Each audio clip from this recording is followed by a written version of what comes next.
The wrench slipped from my oil-stained fingers for the third time that morning, clattering against the concrete floor of Martinez Auto Repair like a death knell. 20 years. 20 goddamn years I'd been turning wrenches, diagnosing engine troubles, and breathing in the sweet cocktail of motor oil and brake fluid.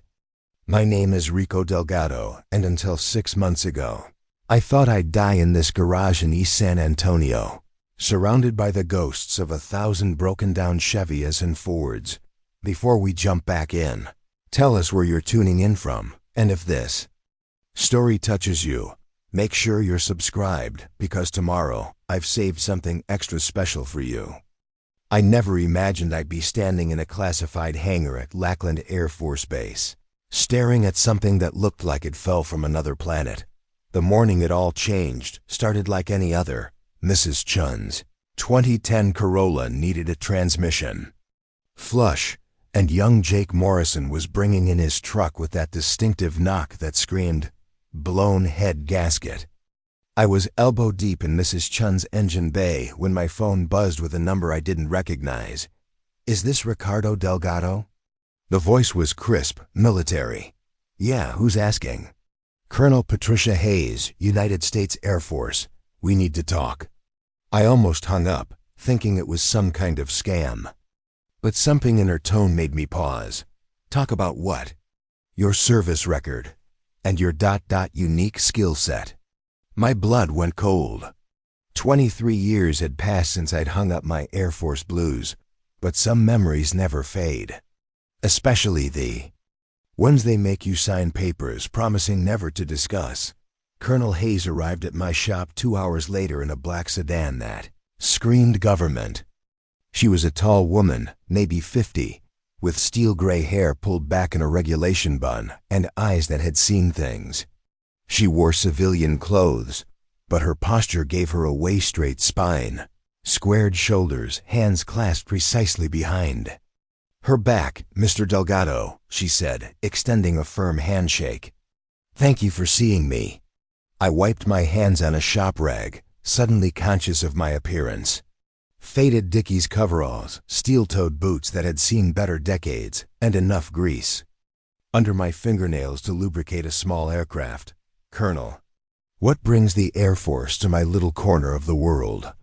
She glanced around the shop, taking in the lifted vehicles, scattered tools, and motivational calendars featuring bikini-clad women holding spark plugs. Nostalgia partly, but mostly desperation, that got my attention. In all my years as an airman, I'd never heard a field-grade officer admit to desperation. "Mind if we speak privately?" she asked. I led her to my office, a generous term for the closet-sized space where I kept my paperwork and a coffee pot that had seen the Clinton administration. She declined my offer of coffee, which was probably wise. "Rico, may I call you?" "Rico, we have a problem, a big one." I leaned back in my chair, which protested with a squeak. "I fix cars, Colonel. Last I checked, the Air Force had their own mechanics. Not for this." She opened a briefcase and pulled out a thick manila folder. "Tell me, what do you remember about the Aurora project?" The coffee cup slipped from my hand, sending lukewarm liquid across my desk. Aurora. I hadn't heard that name in over 2 decades, but it still made my chest tight. "That's classified," I said automatically. "Was classified." "Times change, Rico. And right now, we need someone who worked on the early prototypes. Someone who understood the fusion of conventional and unconventional systems." I grabbed a handful of paper towels, mopping up the spilled coffee while my mind raced. Aurora had been a black project, so black it barely existed even in the classified world. Hypersonic reconnaissance aircraft that pushed the boundaries of physics and sanity.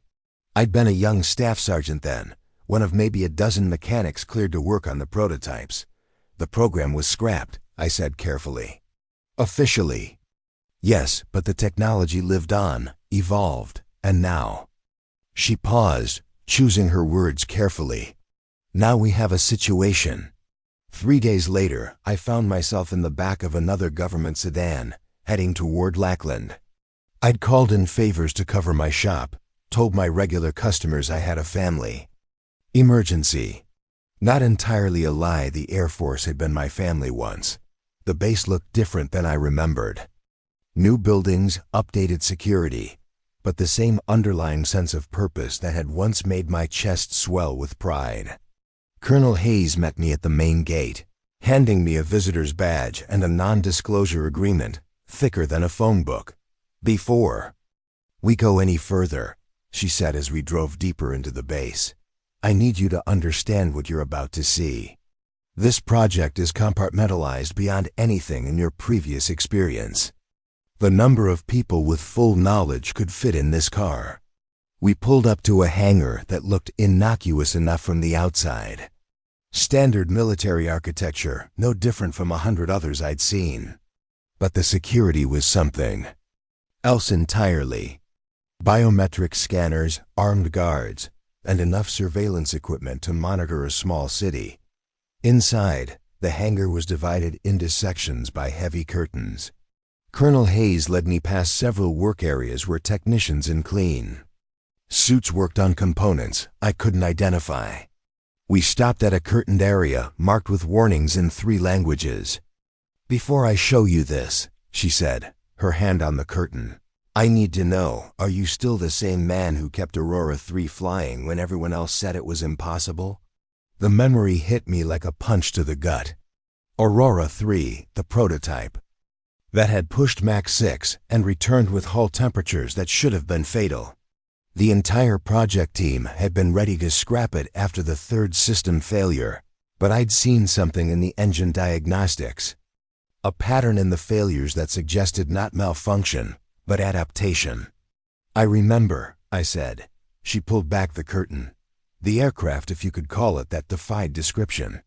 It was roughly triangular, maybe 60 feet across, but the angle seemed wrong, as if it existed partially outside normal geometry. The hull appeared to be a single piece of some dark material that seemed to absorb light rather than reflect it. No visible engines, no control surfaces, nothing that looked remotely familiar. Holy Mother of God, I whispered. We call it Ghost Rider, Colonel Hayes said. The culmination of everything we learned from Aurora and about 50 other programs you've never heard of. It can achieve Mach 12, has a service ceiling of 200,000 feet, and is completely invisible to every detection system known to exist. I walked around the craft, my mechanic's eye taking in details. The hull was seamless, almost organic. Whatever powered this thing wasn't anything in the textbooks. What's the problem? I asked. 3 days ago, Ghost Rider returned from a reconnaissance mission over the South China Sea. Mission successful, but she gestured to a section of the hull where I could see what looked like stress fractures. The propulsion system is dying. We've lost 2 of our best engineers trying to understand what's happening. I knelt beside the damaged section, running my fingers over the fractures. The material felt warm, almost alive. What kind of propulsion? That's complicated. The short version is that it's a hybrid system. Conventional scramjet for initial acceleration, then transitions to something we don't entirely understand. The Aurora team called it dimensional displacement. I stood up, pieces of an impossible puzzle clicking together in my mind. You're talking about the Ramirez drive. Her eyes widened. You remember. How could I forget? Dr. Elena Ramirez had been the Aurora project's chief physicist, a brilliant woman who disappeared from the project as suddenly as she'd arrived. Her theories about manipulating space-time for propulsion had been dismissed as science fiction by most of the team. But I'd seen her prototype work, watched it bend the laws of physics in ways that still gave me nightmares. She said it would work, I murmured. We all thought she was crazy. Crazy like a fox. Her work led to this. Colonel Hayes gestured at Ghost Rider. But the technology is ... temperamental. It requires a specific touch, an intuitive understanding of systems that don't behave according to normal rules. The next 4 hours were the most intense of my life since leaving the military. Colonel Hayes introduced me to the Ghost Rider team, a mix of Air Force personnel and civilian contractors. All brilliant, all completely stumped by the failing propulsion system. Dr. Sarah Kim, the project's lead engineer, walked me through the diagnostics. Every conventional analysis suggests the system should be working perfectly, she said, frustration evident in her voice. But something is interfering with the dimensional displacement matrix. I studied the readouts, remembering long nights in Aurora hangar bays, trying to coax impossible performance from machines that operated at the edge of physics. The patterns were familiar, not the specific data, but the way the system was failing. It's not a malfunction, I said finally. Excuse me? This isn't a mechanical failure. The system is adapting. Look at these resonance patterns. They're not random. Something is trying to communicate. Dr. Kim looked at me like I'd grown a second head. Communicate? It's a propulsion system, not a radio. The Ramirez drive doesn't just manipulate space-time, I explained, memories flooding back. It interacts with it. Dr. Ramirez believed that consciousness and space-time were connected at a quantum level. What if the drive isn't just bending space? What if it's encountering something in that bent space? Colonel Hayes stepped closer. Are you saying the aircraft is haunted? Not haunted, but maybe not alone either. I spent the next 6 hours inside Ghost Rider's access panels, working by instinct more than knowledge. The systems were unlike anything in my experience, but the principles were familiar. Everything was connected, every component part of a larger whole that operated on logic just beyond human understanding. As I worked, I found myself talking to the machine. Old habit from my garage, I'd always talk to stubborn engines, coaxing them back to life with words as much as tools. Ghost Rider seemed to respond, systems stabilizing whenever I explained what I was doing. Easy there, girl, I murmured, adjusting a component that looked like crystallized starlight. Nobody's trying to hurt you. We just need to understand. The dimensional displacement matrix hummed to life, resonating with harmonics that made my teeth ache. But it was stable, balanced in a way the diagnostics said was impossible. Dr. Kim's voice crackled through my earpiece. Rico, whatever you just did, the system is showing full operational capacity. How did you? 20 years of fixing things that shouldn't work, I interrupted. Sometimes you have to stop thinking and start feeling. I emerged from the access panels to find the entire team staring at me. Colonel Hayes approached, her expression unreadable. Rico, we need to ask something of you. Something that goes beyond just fixing the propulsion system. I had a feeling I knew what was coming. Ghost Rider needs a crew chief. Someone who understands both conventional systems and the other kind. Someone who can keep her flying when physics says she shouldn't. I looked at the impossible aircraft, then at my oil-stained hands. 20 years of fixing cars, of small problems with simple solutions. But this was why I joined the Air Force in the first place. To be part of something bigger than myself, something that pushed the boundaries of human achievement. What about my shop? We'll make sure it's taken care of. You're regular. Customers will never know you're gone. I thought about Mrs. Chen's Corolla, still sitting in Bay 2 with its transmission half disassembled. About Jake Morrison's truck and the 100 other small repairs that filled my days. Important work, necessary work, but not this. When do I start? 6 months later, I stood in the same hangar, watching Ghost Rider prepare for another mission. The aircraft hummed with barely contained energy, her systems singing in harmonies that few humans could hear. I'd learned to interpret her moods, to understand when she was eager to fly and when she needed gentle coaxing. The other crew chiefs called me the Ghost Whisperer, half joking, half serious. But I knew the truth. Ghost Rider wasn't just a machine. She was something new, something that existed at the intersection of human engineering and forces we barely understood. Dr. Ramirez had been right about consciousness and space-time being connected. Every time Ghost Rider engaged her dimensional drive, she touched something vast and incomprehensible. And that something had begun to touch back. "Ready for launch, Chief Delgado?" Colonel Hayes asked. I ran my hand along Ghost Rider's hull, feeling the subtle vibration that meant she was eager to fly.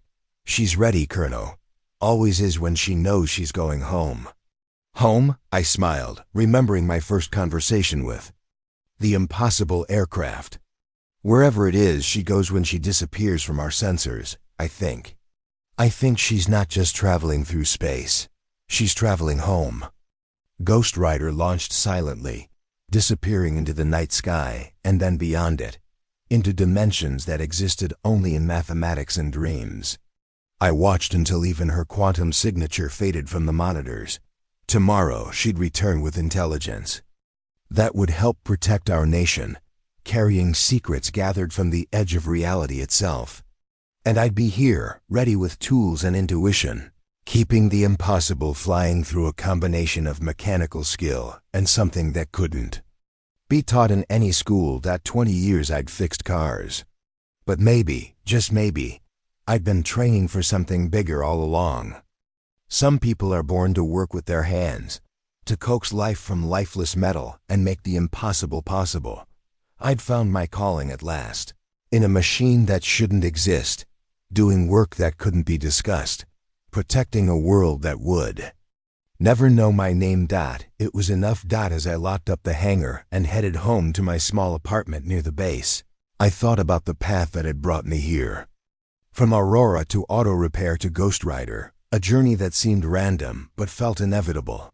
Sometimes the universe has plans for us that we can't see until we're living them. Sometimes a simple mechanic is exactly what an impossible machine needs to keep flying. Sometimes coming home means traveling further than you ever imagined possible. Up next, you've got 2 more standout stories right on your screen. If this one hit the mark, you won't want to pass these up. Just click and check them out.